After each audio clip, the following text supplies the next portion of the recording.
morning mga kalibre. So bukas magla-live tayo sa ating ituturo sa linggo. Bukas linggo, Sabado ngayon. So kanina nakapag-start na tayo, second session na. So itong topic natin kanina bukas. So dito tayo sa power supply sa high voltage mula dito sa 220 AC hanggang dito sa DC.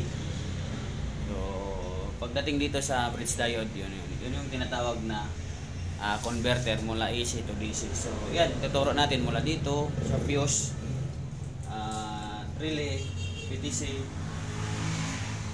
reactor. So depende, dalawa kasi nilagay ng reactor eh. Sa ibang brand ditong reactor, sa ibang brand ditong reactor.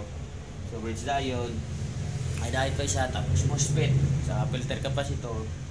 So IPM, so diyan dito sa high voltage. So ito yung topic natin bukas, 320 DC, 15 DC, 12 DC at 05 DC. So mayroon din tayo dito ito.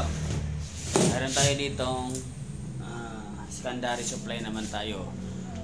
Bukas yan, lahat yan. So sa sunod yan, sunod-sunod na yan mga kalibre. Tapos checking parts, checking. So familiarize.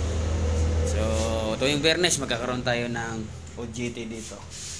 So ayan, kaya sa hindi nakasama dito sa tutor natin, so pwede kayo manood sa live natin sa dito sa YouTube ni Calibre Tech. So mayroon tayo, yan ang misa ko, yan si Master OJT. Tapos ito yung ano natin area.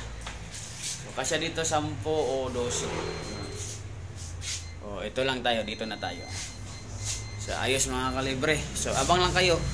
Bukas mag-start tayo ng 8 hanggang 12 lang. 8 to 12 lang tayo. So ayos mga kalibre.